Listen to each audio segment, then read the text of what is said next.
Solicito ao primeiro secretário que faça a leitura do documento externo número 197/2024. Pois não, senhor presidente. Documento externo número 197/2024 do senhor Ricardo Fábio de Abreu, encaminhando denúncia e requerimento para abertura de processo de cassação em face da vereadora Marisol Santos.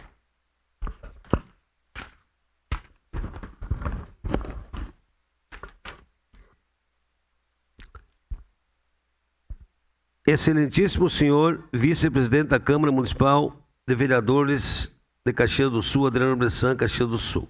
Objeto: denúncia e requerimento para abertura de processo de cassação de vereador impeachment, na forma do Decreto-Lei 201 de 1967 e demais legislação aplicável, que apresenta Ricardo Fábio de Abreu, analista judiciário federal, eleitor neste município, vice-prefeito municipal em 2017 e 2018, título de eleitor 004551750434, com endereço eletrônico e-mail fabris.esgrima@gmail.com. Em face de Marisol Santos, vereador de Caxias do Sul, atual presidente da Câmara Municipal, com endereço profissional nesta própria Câmara Municipal, localizado na rua Alfredo Chaves, número 1333, bairro Exposição, Caxias do Sul. Fatos e fundamentos legais. Estabelece o Decreto-Lei 201/67. Artigo 7º. A Câmara poderá cassar o mandato de vereador quando utilizar-se do mandato para a prática de atos de corrupção ou improbidade administrativa, fixar residência fora do município, proceder de modo incompatível com a dignidade da Câmara ou faltar com o decoro na sua conduta pública. O processo de cassação de mandato de vereador é, no que couber, o estabelecido no artigo 5º deste Decreto-Lei. Estabelece o artigo 56 da Lei Orgânica do Município de Caxias do Sul.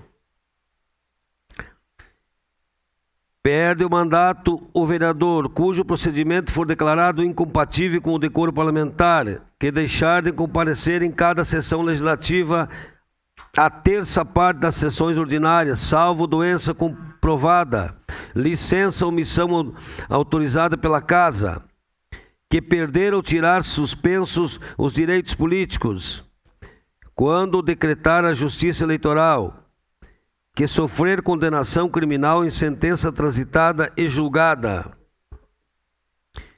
que se utilizar do mandato para a prática de atos de corrupção ou de improbidade administrativa devidamente comprovados na forma da lei.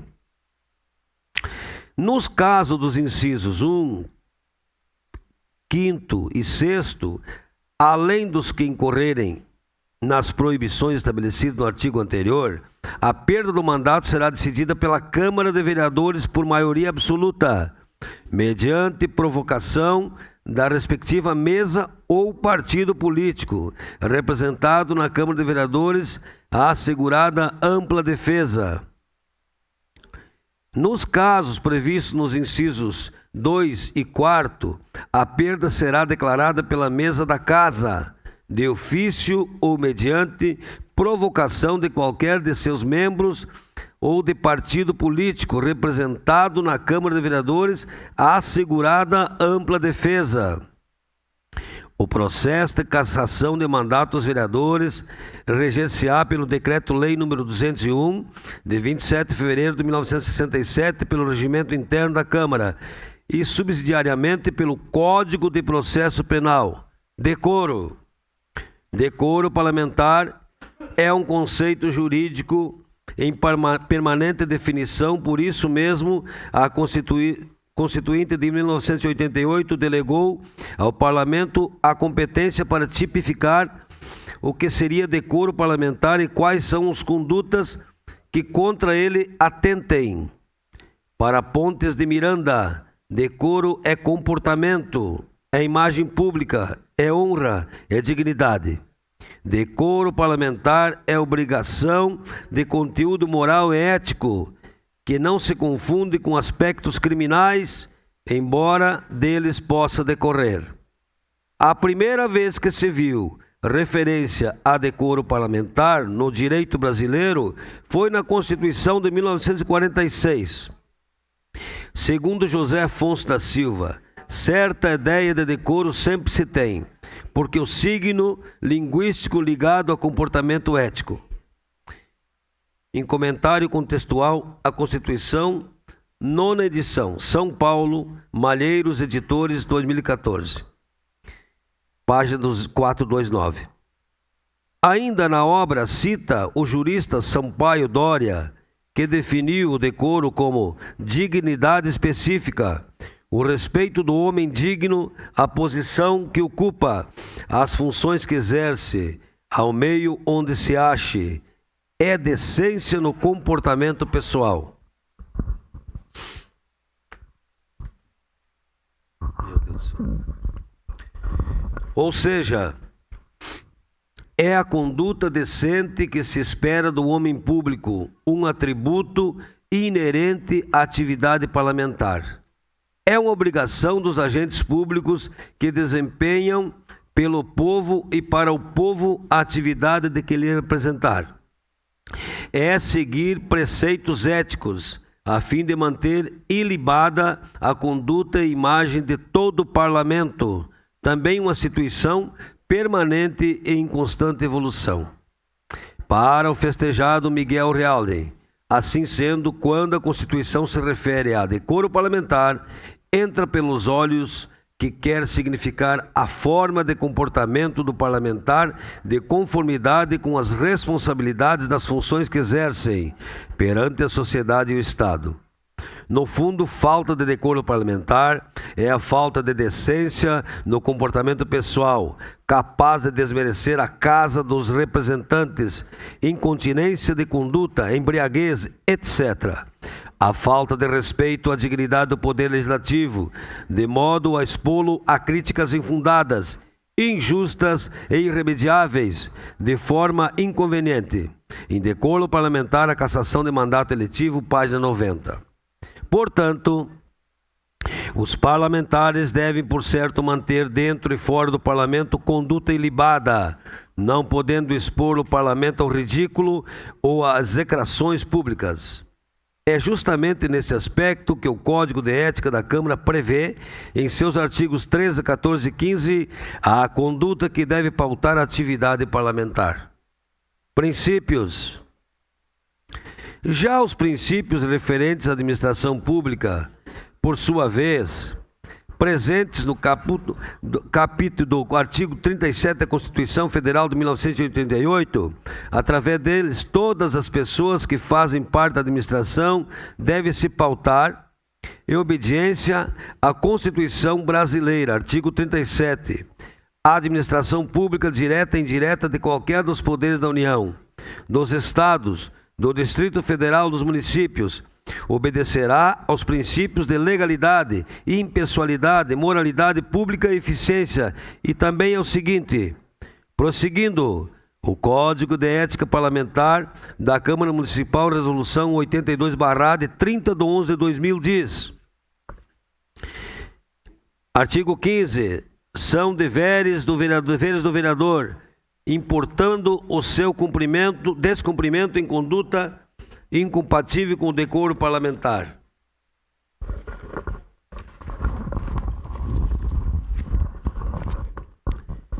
Exercer atividade com zelo e probidade.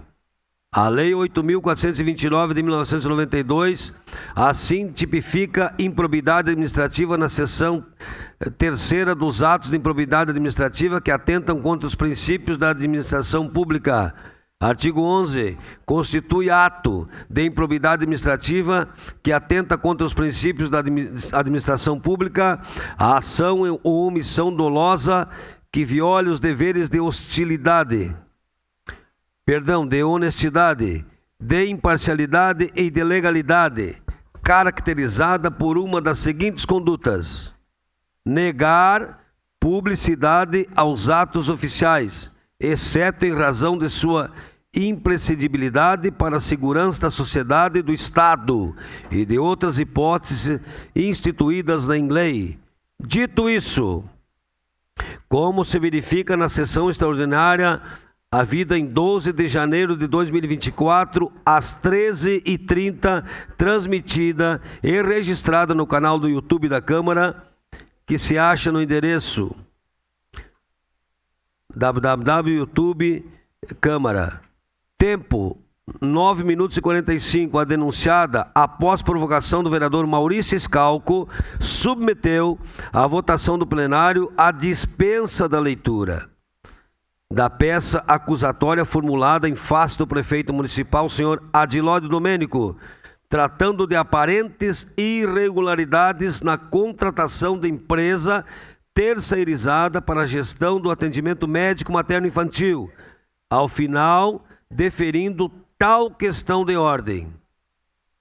Ocorre que o artigo 5º de 2001 de 1967 expressamente estabelece: deposta a denúncia, o presidente da Câmara, na primeira sessão, determinará sua leitura e consultará a Câmara sobre seus recebimentos. Decidido o recebimento pelo voto da maioria dos presentes, na mesma sessão será constituída a comissão processante com 3 vereadores sorteados. Entre os desimpedidos, os quais elegerão, desde logo, o presidente e o relator. Os trechos destacados deixam claro que compete à presidente da Câmara, personalizada aqui na pessoa da acusada, depois da denúncia, tão somente determinar a leitura do pedido e submetê-lo aos vereadores para que votem o recebimento ou não. Dispensar a leitura da denúncia é ato ilegal.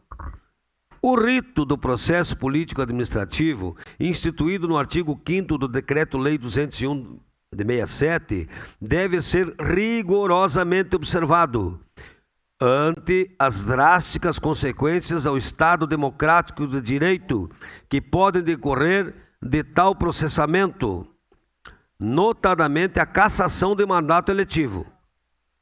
A leitura da denúncia é indispensável e constitui-se em ato fundamental, independentemente das inovações tecnológicas que, segundo o vereador e o assessor jurídico da Câmara, tornaram-no desnecessário. Negar a leitura da denúncia ofende expressa previsão legal, os princípios da oralidade, legalidade e publicidade, e também a democracia, porque se está a caçar do cidadão a palavra, já que pessoalmente não ocupa a tribuna, e assim negar-lhe o direito de ser ouvido pela comunidade. A doutrina reconhece a oralidade como a garantia das partes a um processo justo e democrático, ao passo que a denúncia simplesmente a descartou, sugerindo ser esta forma de manifestação um empecilho à prestação do serviço público. Como também se verifica da sessão extraordinária, havida em 12 de janeiro de 2024, às 13h30, transmitida e registrada no canal do YouTube da Câmara Municipal, que se acha no endereço, tempo de 9 minutos e 34 segundos, aqui denunciada determinou a leitura de ofício que comunicava férias do prefeito denunciado, dando mais relevância a esse fato corriqueiro que ao teor da denúncia formulada em face do seu colega de partido.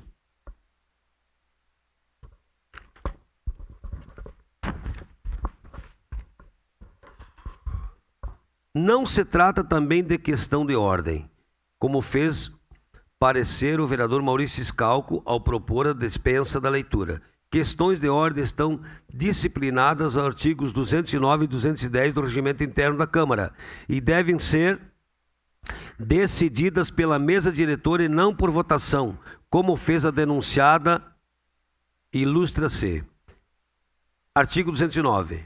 Caberá a questão de ordem para levantar dúvidas quanto à interpretação do regimento, sua aplicação ou sua legalidade, mediante a indicação precisa das disposições regimentais que se pretende elucidar. Solicitar censura do presidente a qualquer pronunciamento de outro vereador que se contenha expressão, frase ou conceito que considere desrespeitoso. Propor o melhor método de condução dos trabalhos em qualquer fase da sessão, exceto no momento da votação. Dirigir-se à mesa comunicações ou pedidos de esclarecimentos e solicitar retificação de voto. Artigo 210. Formulada a questão de ordem, facultada a sua contestação por um dos vereadores, será ela conclusivamente decidida pela mesa. Parágrafo único. Havendo discordância com a decisão da mesa, cabe ao proponente da questão de ordem recurso ao plenário. Ou seja, além de descumprir o rito rigoroso do Decreto-Lei 201/67, a denunciada serviu-se de descabida questão de ordem de outro vereador para justificar seu erro de procedimento em interpretação equivocada do regimento interno da Câmara Municipal.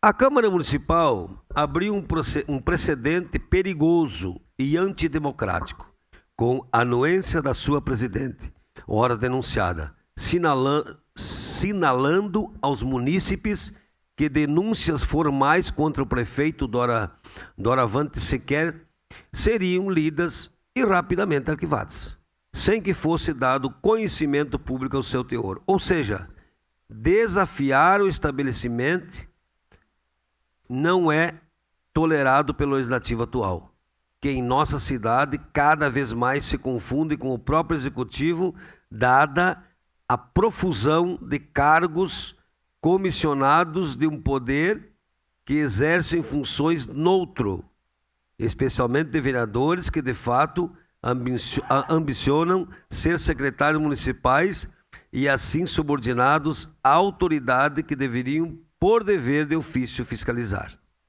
São políticos que durante campanha eleitoral, como aliás já ocorre novamente neste ano, buscam votos prometendo fiscalizar o executivo e solucionar problemas da comunidade, mas que eleitos logo se aliam ao novo senhor e o fato agravam os problemas que prometeram solucionar, quando não criam novos. Assemelham-se assim os devotos do Deus romano Jano, de duas faces, que rege as mudanças e as transições. O erro, felizmente, e como era de se esperar, é agora corrigido pelo Ministério Público e pelo Poder Judiciário. A referida sessão restará anulada e terá que ser refeita segundo a lei, porque o problema criado pelo Executivo no trato com atendimento materno-infantil está longe de ser solucionado e o prefeito deve explicações. A matéria restou judicializada por meio do mandato de segurança 50.02537-52 de 2024, 8.21.0010, onde o Ministério Público exarou relevante parecer conforme cópia anexa e cujos seguintes trechos compete transcrever dada a sua relevância. A legislação de regência específica e clara acerca do procedimento a ser seguido em caso de denúncia contra prefeito municipal, prevendo a necessidade de leitura do documento na primeira sessão e posterior consulta aos edis sobre seu recebimento.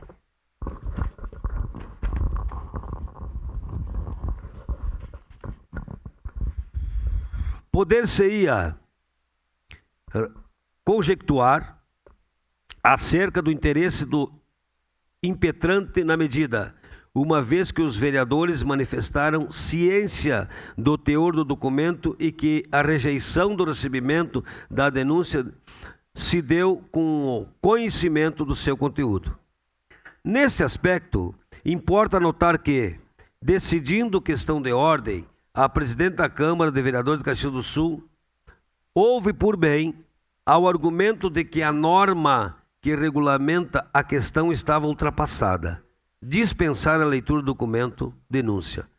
Todavia, há que se considerar que, não obstante a atribuição da Câmara de Vereadores na análise do recebimento ou não da denúncia, a necessidade de leitura tem repercussão noutros aspectos para além dos vereadores. Ou seja, dentre os princípios constitucionais que regem a administração pública está o da publicidade, que ficou prejudicada diante da supressão da leitura do documento. Não há como se presumir que o eleitor que se encontrava ao auditório na Câmara ou aquele que assistia à transmissão da sessão tivesse conhecimento prévio como os vereadores. Importante é notar que o fato de o documento ter sido digitalizado e publicado no sistema corporativo da Câmara de Vereadores não supre a exigência da necessidade de ampla publicidade do teor da denúncia oferecida pelo impetrante. Ainda não há como se afastar o cumprimento de norma vigente no argumento do que estaria superada pelos avanços tecnológicos, nem mesmo atribuir tal decisão a quem sequer tem o poder de alterá-la. Só abre para mim aqui. Então, só abre para mim. No caso vertente, o impetrante apresentou adequadamente os documentos que comprovam a apresentação de denúncia ao prefeito municipal, à Câmara Municipal de Vereadores, a investigação dos fatos narrados à luz das previsões indisculpidas no Decreto-Lei nº 201/67. A assinatura de contrato de gestão de serviço de saúde e os dispositivos legais que teriam sido infringidos. C.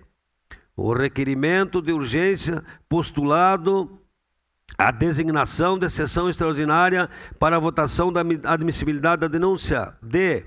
A transmissão da sessão no YouTube. E E. A ausência da leitura da denúncia na sessão extraordinária realizada no dia 12 de janeiro de 2024, às 13h30. Percebe-se, desta forma, que não foram observadas os ditames legais previstos para o caso.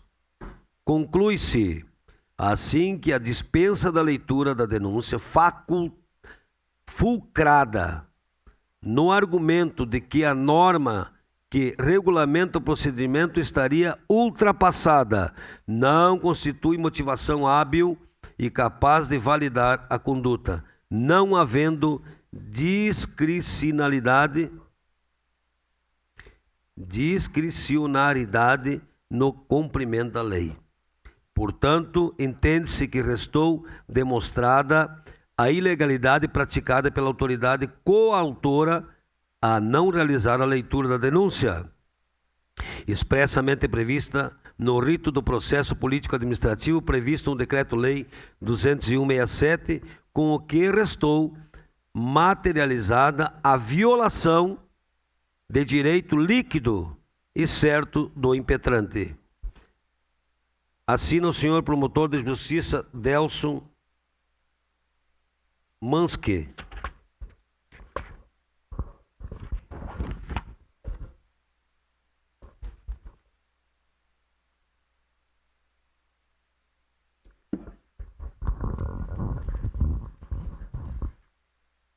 Resta muito claro, portanto, que a denúncia da vereadora Marisol Santos desobedeceu o artigo 5º, 2 do Decreto-Lei 201/67 ao suprimir a leitura da denúncia formulada em face do prefeito municipal.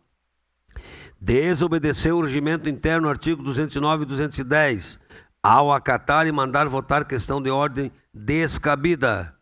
infringir os artigos 13, 4º, 14, primeira parte, 15, caput e inciso 9º do Código de Ética da Câmara, faltando com decoro. Agiu com improbidade nos modos do artigo 11, caput e inciso 4º da Lei 8429/1992. Deixou de observar os princípios da administração pública da legalidade, publicidade e oralidade, descumpridos no artigo 37 da Constituição Federal. Atentou contra a democracia, abrindo um precedente perigoso e antidemocrático, sinalando aos munícipes que denúncias formais contra o prefeito doramente sequer seriam lidas e rapidamente arquivadas, sem que fosse dado conhecimento público do seu teor. Conclusão: o direito de petição remonta à Magna Carta, que em 1215 limitou o poder absoluto do rei João, sujeitando-o à lei e dando o primeiro passo de um longo caminho histórico que levaria a constitucionalismo, mas só em 1689 a Declaração Inglesa de Direitos assegurou aos súditos o direito de peticionar ao rei sem temor de perseguição ou processo e permitiu a deliberação parlamentar, eleições e expressões livres e participação popular. Inúmeros direitos civis são exercitados contra governantes por meio desse instrumento, com o próprio direito de eleger representantes e ter acesso aos tribunais e, portanto, à justiça, que é um dos aspectos derivados desse direito fundamental. A própria existência dessa Câmara Municipal decorre desse processo histórico longo e sangrento, que continua sendo atacado e desvirtuado geração após geração, como mostra a tentativa de golpe de Estado que o Brasil sofreu há poucos meses sob os olhares complacentes de alguns vereadores. Em outros tempos sombrios tivemos vereadores do quilate do deputado federal Nadir Rossetti, cujo nome honra o plenário desta casa.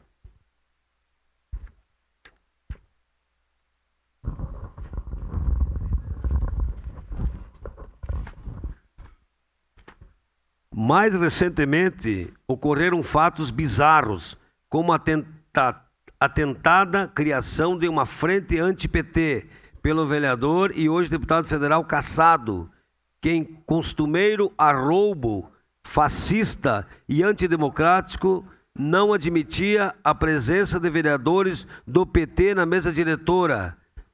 O mesmo patriota que se referiu à Bahia como lugar sujo e de pobreza. O Cassado, aliás, integra um grupo que fecha os olhos ao racismo e à xenofobia, que tenta emplacar emendas orçamentárias municipais individuais, que quer cortar árvores, que aumenta vencimento de castas de servidores públicos da última sessão do ano, que fecha os olhos quando o prefeito aumenta ainda mais por decreto, que tenta mudar o regimento para poder circular armado pela Câmara Municipal, que despreza a ciência, que impõe sua fé, sua moral, suas crenças e seus deuses, e que defende golpe militar na porta do quartel, usando a bandeira nacional como se fosse um sarongue. Trata-se de um grupo que até nos diverte quando está atuando no seu limitado mundo virtual, fazendo carinhas de valentes em selfies, falando grosso em lives e acumulando likes nos seus semelhantes nas redes sociais, mas que se torna perigoso quando pouco a pouco corrói a democracia ao tratar a lei de forma discricionária e moldando-a aos seus interesses e ambições políticas, como tentou fazer o candidato a prefeito do vereador Escalco, no dia 12 de janeiro de 2024, sob as bênçãos da colega vereadora ora acusada. Requer-se pelo exposto, após a leitura desta denúncia em plenário, seja acolhida pela maioria simples dos vereadores presentes, constituindo-se, após comissão hábil, a processar e elaborar relatório tendente à punição da denunciada, com a perda do seu mandato, como previsto no artigo 7º, inciso 1 e 3, do Decreto-Lei 201/67 e no artigo 56, 4º da Lei Orgânica de Caxias do Sul. Aceita a denúncia. Os quesitos a serem votados individualmente são os seguintes: a denunciada desobedeceu o artigo 5º, parágrafo 2 do Decreto-Lei 201/67 ao suprimir a leitura da denúncia formulada em face do prefeito municipal. A denunciada desobedeceu o artigo 5º. A denunciada desobedeceu o regimento interno, artigos 209 e 210, ao acatar e mandar votar questão de ordem descabida.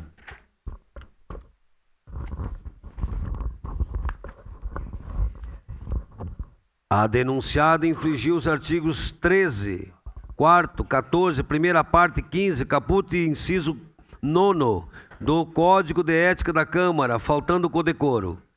A denunciada agiu com improbidade nos moldes do artigo 11, caput e inciso 4º da Lei 8429/1992.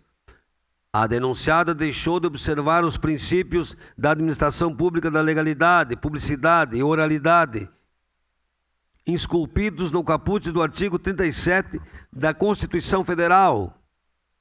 A denunciada atentou contra a democracia, abrindo precedente perigoso e antidemocrático, sinalando aos munícipes que denúncias formais contra o prefeito doravante sequer seriam lidas e rapidamente arquivadas, sem que fosse dado conhecimento público do seu teor. Rejeitada a denúncia, requer-se a remessa dos autos do expediente do vereador presidente da Comissão de Ética, para que então adote as providências disciplinadas no artigo 9º da Resolução 82/A. É este o requerimento posto Caxias do Sul, 19 de julho de 2024, Ricardo Fabres de Abreu.